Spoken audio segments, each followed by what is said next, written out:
Hi, I'm Alexander Helgar. I'm with the Garland Chamber of Commerce. Today we're going to talk a little bit about identifying your prospects and use this information in a networking setting. There's actually 3 optimal questions you need to ask yourself about your clients and prospects. The first one is, what does an optimal client look like?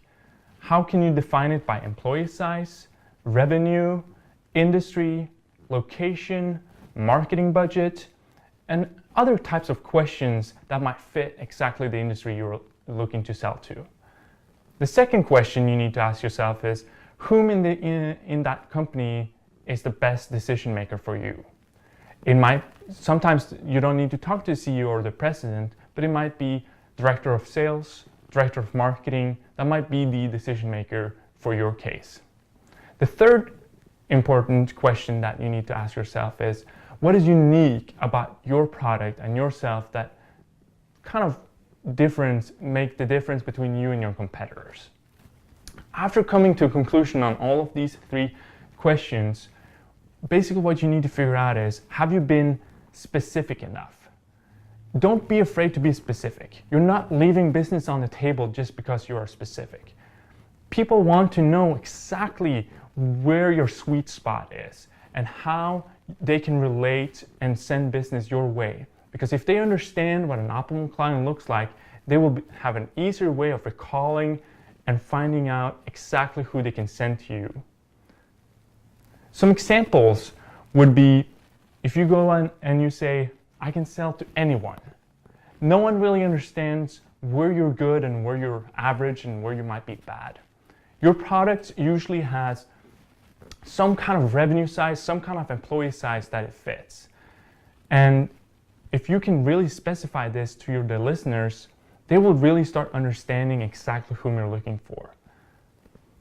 If you are also defining it by whom in the organization you need to talk to, instead of them referring you to, say, the CEO, but they refer you to someone that actually is making that decision, it makes the time between introduction to final sale way easier, and it also help all of the parties make that transition smooth.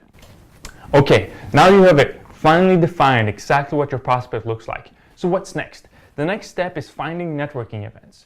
We have a Direct Connect every 3rd Thursday of the month that is an excellent venue to try out this new information that you have.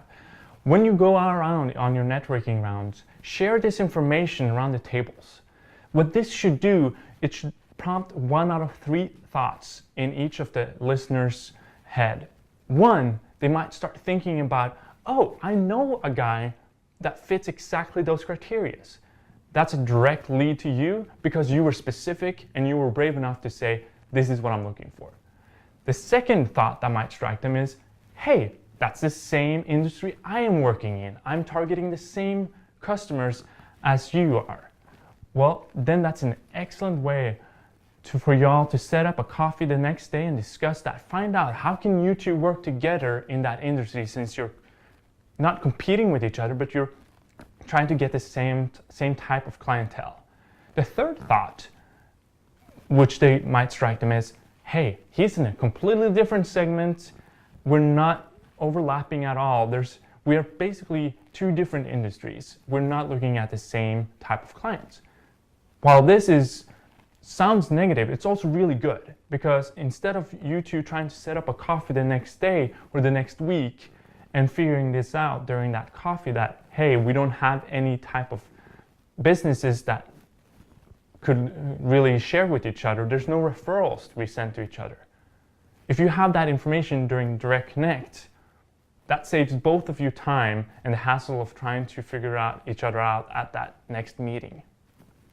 Some of the examples for this type of how to use it is, if I go into Direct Connect and just talk about that I'm a banker and I do loans and commercial loans, no one really knows exactly what I'm doing. I might say, I'm a small business banker.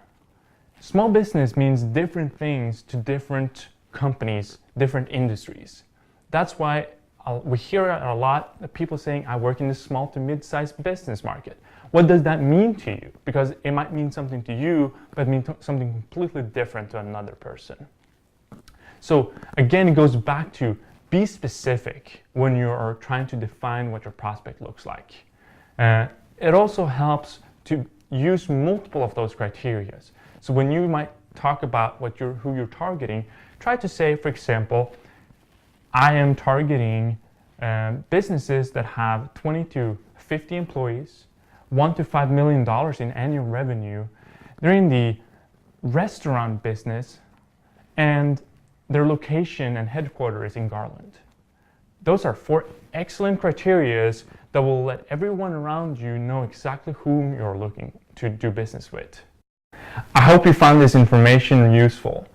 We will continue on sharing networking tips that is related to this first one. This was just the first part of the whole big networking videos. But if you're anxious to get started and really get going on Direct Connect, please do not hesitate to call me. Let's set up a coffee and I can dig deep and really help you out. We're here as a resource. Please let us help you. Please let us serve you better. Have a great day. Thank you.